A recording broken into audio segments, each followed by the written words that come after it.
ओम श्री सद्गुरुवे नमः। ओम नमो भगवते वासुदेवाय। अथ षोडशो अध्याय भुवन कोश का वर्णन। राजा परीक्षित ने कहा, मुनिवर, जहाँ तक सूर्य का प्रकाश है और जहाँ तक तारागण के सहित चंद्रदेव दिख पड़ते हैं, वहाँ तक आपने भूमंडल का विस्तार बतलाया है।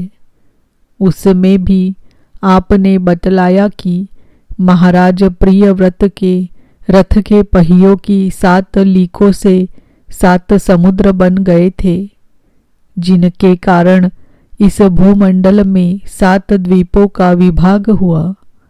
अतः भगवन, अब मैं इन सब का परिमाण और लक्षणों के सहित पूरा विवरण जानना चाहता हूँ, क्योंकि जो मन भगवान के इस गुणमय स्थूल विग्रह में लग सकता है, उसी का उनके वासुदेव संज्ञक स्वयं प्रकाश निर्गुण ब्रह्मरूप सूक्ष्मतम स्वरूप में भी लगना संभव है।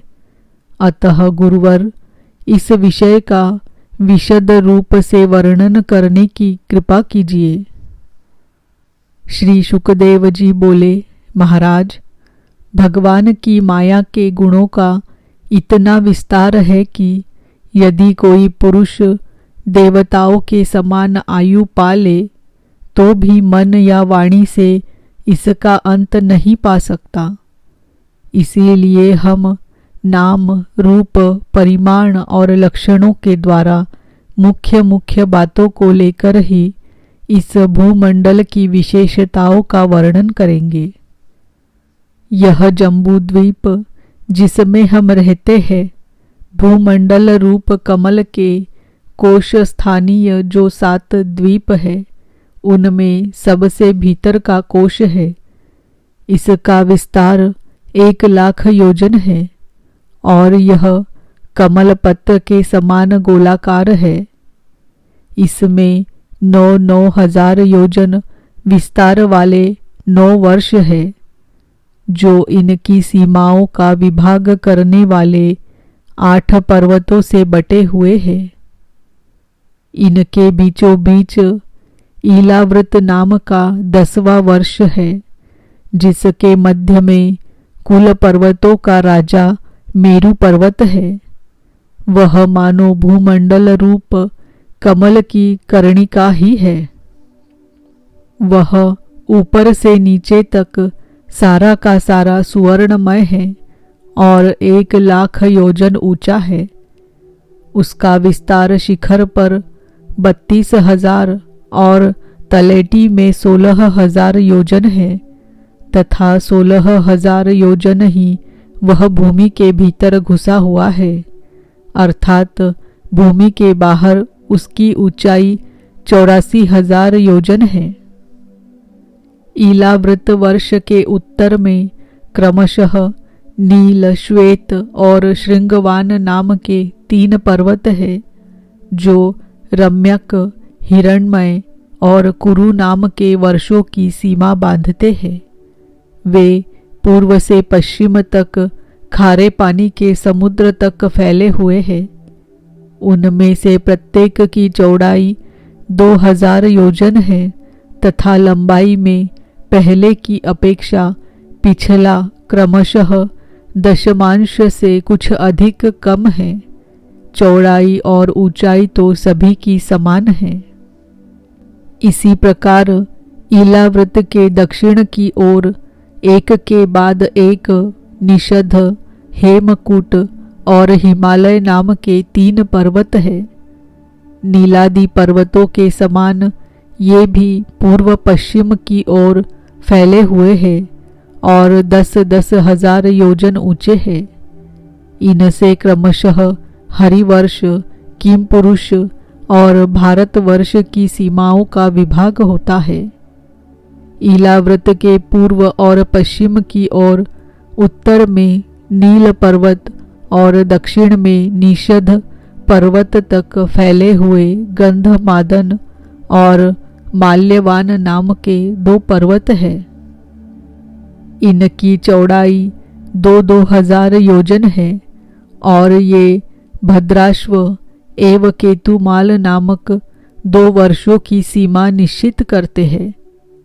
इनके सिवा मंदर, मेरु मंदर, सुपार्श्व और कुमुद ये 4 10-10 हजार योजन ऊंचे और उतने ही चौड़े पर्वत मेरु पर्वत की आधारभूता थुनियों के समान बने हुए हैं।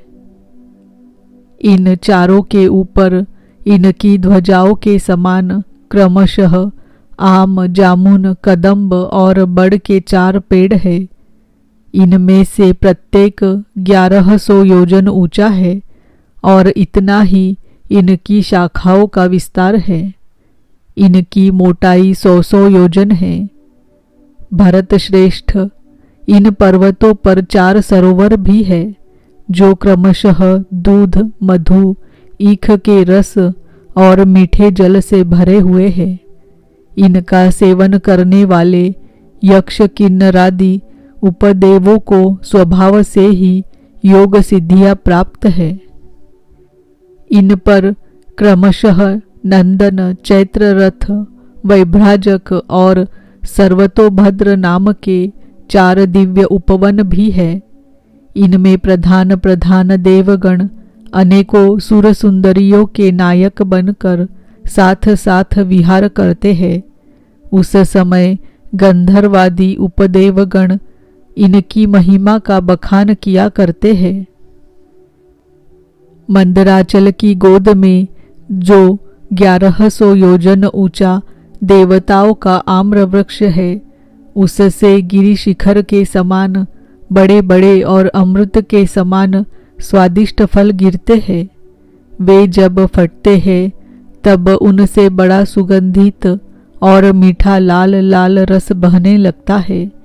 वही अरुणोदा नाम की नदी में परिणत हो जाता है। यह नदी मंदराचल के शिखर से गिरकर अपने जल से ईलावृत वर्ष के पूर्वी भाग को सींचती है।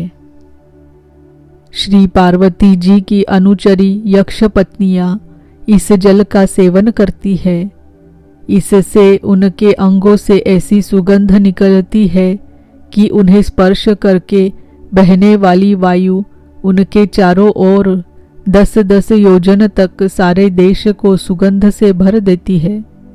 इसी प्रकार जामुन के वृक्ष से हाथी के समान बड़े बड़े प्रायः बिना गुठली के फल गिरते हैं। बहुत ऊंचे से गिरने के कारण वे फट जाते हैं। उनके रस से जम्बू नाम की नदी प्रकट होती है, जो मेरु मंदर पर्वत के 10,000 योजन ऊंचे शिखर से गिरकर ईलाव्रत के दक्षिण भूभाग को सींचती है। उस नदी के दोनों किनारों की मिट्टी उस रस से भीगकर जब वायु और सूर्य के संयोग से सूख जाती है, तब वही देवलोक को विभूषित करने वाला जाम्बूनद नाम का सोना बन जाती है। इसे देवता और गंधर्वादी अपनी तरुणी स्त्रियों के सहित मुकुट, कंकण और करधनी आदि आभूषणों के रूप में धारण करते हैं। सुपार्श्व पर्वत पर जो विशाल कदम्ब वृक्ष है, उसके 5 कोटरों से मधु की 5 धाराएं निकलती है। उनकी मोटाई 5 पूर से जितनी है। ये सुपार्श्व के शिखर से गिरकर ईलावृत वर्ष के पश्चिमी भाग को अपनी सुगंध से सुवासित करती है। जो लोग इनका मधुपान करते हैं, उनके मुख से निकली हुई वायु अपने चारों ओर 100 योजन तक इसकी महक फैला देती है।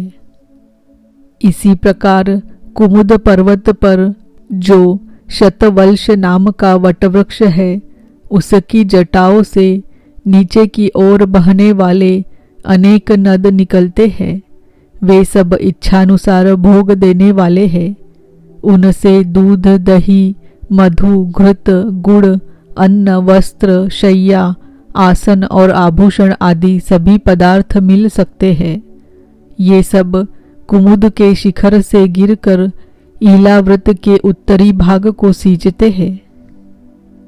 इनके दिए हुए पदार्थों का उपभोग करने से वहाँ की प्रजा की त्वचा में झुर्रियाँ पड़ जाना, बाल पक जाना, थकान होना, शरीर में पसीना आना तथा दुर्गंध निकलना, बुढ़ापा, रोग, मृत्यु, सर्दी गर्मी की पीड़ा, शरीर का कांतिहीन हो जाना तथा अंगों का टूटना आदि कष्ट कभी नहीं सताते और उन्हें जीवन पर्यंत पूरा पूरा सुख प्राप्त होता है।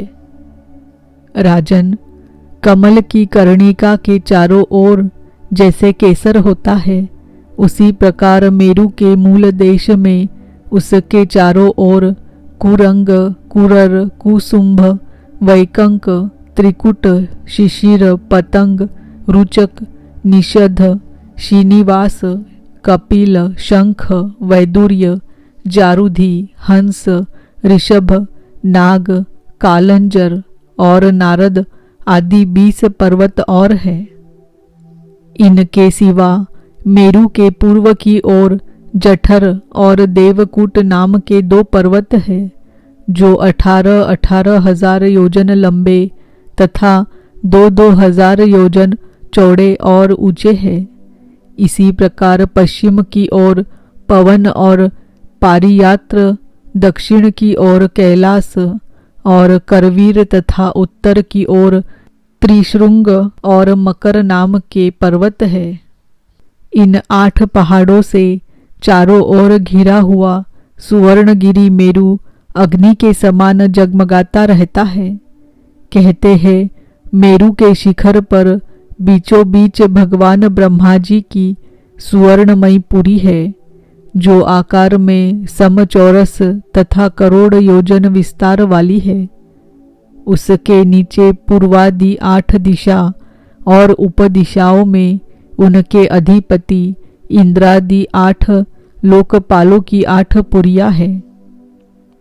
वे अपने अपने स्वामी के अनुरूप उन्हीं उन्हीं दिशाओं में हैं तथा परिमाण में ब्रह्मा जी की पुरी से चौथाई है। इति श्रीमद्भागवते महापुराणे पारमहंस्यां संहितायां पंचमस्कन्धे भुवनकोशवर्णनं नाम षोडशोऽध्यायः। ओम नमो भगवते वासुदेवाय। ओम नमो भगवते वासुदेवाय। ओम नमो भगवते वासुदेवाय।